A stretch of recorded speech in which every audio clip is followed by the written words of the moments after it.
হিন্দু ধর্মগ্রন্থগুলির মধ্যে একটি পবিত্র গ্রন্থ হলো উপনিষদ। ছান্দোগ্য উপনিষদে উল্লেখ করা আছে 6 নম্বর অধ্যায় 2য় পরিচ্ছেদের 1ম অনুচ্ছেদে বলা হয়েছে ইক্কম দ্বিতীয়। এটা একটা সংস্কৃত উদ্ধৃতি, যার অর্থ স্রষ্টা মাত্র একজন, দ্বিতীয় কেউ নেই। এটার উল্লেখ আছে শ্বেতাসূত্র উপনিষদে 6 নম্বর অধ্যায়ের 9 অনুচ্ছেদে জনিতা তার কোনো প্রভু নেই, তার কোনো মালিক নেই। সর্বশক্তিমান স্রষ্টার কোনো বাবা মা নেই, তার কোনো মা নেই, তার কোনো বাবা নেই, তার চেয়ে বড় কেউ নেই। এটা উল্লেখ আছে শ্বেতাসূত্র উপনিষদের 4 নম্বর অধ্যায়ের 19 অনুচ্ছেদে প্রতিমা আস্তি, যার অর্থ স্রষ্টার কোনো প্রতিকৃতি নেই, সর্বশক্তিমান স্রষ্টার কোনো প্রতিমূর্তি নেই।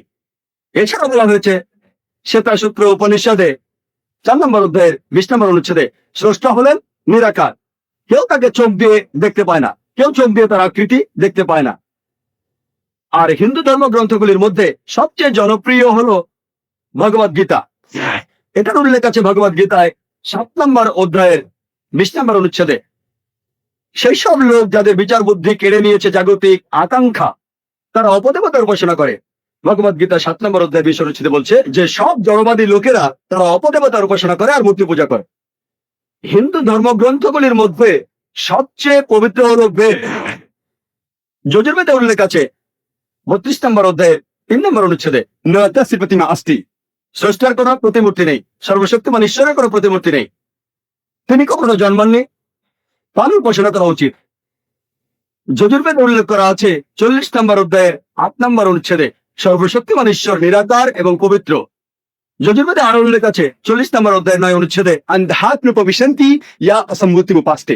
আধ্যাত্মা, যার অর্থ অন্ধকার, প্রবিশান্তি অর্থ প্রবেশ করা, আর অসম্মতি অর্থ প্রাকৃতিক বস্তু যেমন আগুন, বাতাস, পানি। তাহলে যজুর্বেদে 40 অধ্যায় 9 অনুচ্ছেদ বলছে তারা অন্ধকারে প্রবেশ করে যারা প্রাকৃতিক বস্তু পূজা করে, যেমন আগুন, পানি, বাতাস ইত্যাদি। এখানে আরো উল্লেখ আছে তারা আরো অন্ধকারে প্রবেশ করে যারা পূজা করে সম্মতি, অর্থাৎ মানুষের তৈরি বস্তু যেমন টেবিল, চেয়ার, মূর্তি ইত্যাদি।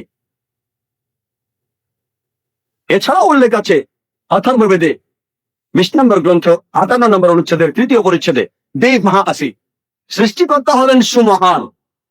আর বেদগুলির মধ্যে সবচেয়ে পবিত্র হলো ঋগ্বেদ। ঋগ্বেদে উল্লেখ করা আছে 1 নম্বর গ্রন্থ 164 নম্বর অনুচ্ছেদে 46 নম্বর পরিচ্ছেদে একম সৎ বিপ্রা বহুধা বেদান্তে, সত্য একটাই, স্রষ্টা একজনই। জ্ঞানীরা এক স্রষ্টাকে অনেক নামে ডেকে থাকেন। আর একই কথা যে স্রষ্টা একজনই, জ্ঞানীরা তাকে অনেক নামে ডেকে থাকেন। একই কথা আছে ঋগ্বেদের 10 নম্বর গ্রন্থে 114 অনুচ্ছেদের 5ম পরিচ্ছেদে। আর শুধুমাত্র ঋগ্বেদেই 2 নম্বর গ্রন্থের 1 অনুচ্ছেদে একে একে 33টি আলাদা নামে ডাকা হয়েছে সর্বশক্তিমান স্রষ্টাকে। এগুলোর মধ্যে একটি উল্লেখ আছে ঋগ্বেদের 2 নম্বর গ্রন্থ 1 অনুচ্ছেদের 2য় পরিচ্ছেদে, সেটা হলো ব্রহ্মা। ব্রহ্মা শব্দটার অর্থ সৃষ্টিকর্তা। শব্দটা যদি আরবি করেন অর্থটা হয় খালিক। মুসলমানদের কোন আপত্তি থাকবে না যদি কেউ বলে সর্বশক্তিমান ঈশ্বর হলেন খালিক বা সৃষ্টিকর্তা। কিন্তু যদি কেউ বলে সর্বশক্তিমান ঈশ্বর সৃষ্টিকর্তা, তার 4টি মাথা আছে, প্রত্যেক মাথায় একটি করে মুকুট, আমরা মুসলমানরা প্রবল আপত্তি জানাবো। এছাড়াও উনি শ্বেতাসূত্র উপনিষদের বিরুদ্ধে যাচ্ছেন। 4 নম্বর অধ্যায়ের 19 অনুচ্ছেদে বলা হয়েছে না তাসি প্রতিমা আস্তি, স্রষ্টার কোনো প্রতিমূর্তি নেই। অন্য আরেকটি নামে ডাকা হয়েছে ঋগ্বেদের 2য় গ্রন্থ 1ম অনুচ্ছেদে 3য় পরিচ্ছেদে, সেটা হলো বিষ্ণু। বিষ্ণু অর্থ রক্ষাকারী, অর্থাৎ পালনকর্তা। যদি এটা আরবি করেন তাহলে কাছাকাছি শব্দ রব। মুসলমানদের কোনো আপত্তি নেই যদি কেউ সর্বশক্তিমান ঈশ্বরকে বলেন রব, বিষ্ণু বা পালনকর্তা। কিন্তু যদি কেউ বলে বিষ্ণু হলেন সেই ঈশ্বর যিনি বসে আছেন 7টি আসন বানিয়ে, সমুদ্রের নিচে ভ্রমণ করেন, আকাশে উড়ে বেড়ান গরুর নামে এক পাখির পিঠে চড়ে, তার 4টি হাত, এক ডান হাতে রয়েছে চক্র, এক বাম হাতে রয়েছে শাক, আমরা মুসলমানরা তাতে প্রবল আপত্তি জানাবো। এছাড়াও আপনি যজুর্বেদের বিরুদ্ধে যাচ্ছেন। 32 নম্বর অধ্যায়ের 3 অনুচ্ছেদে বলা হয়েছে না তাসি প্রতিমা আস্তি, স্রষ্টার কোনো প্রতিমূর্তি নেই, সর্বশক্তিমান স্রষ্টার কোনো প্রতিমূর্তি নেই।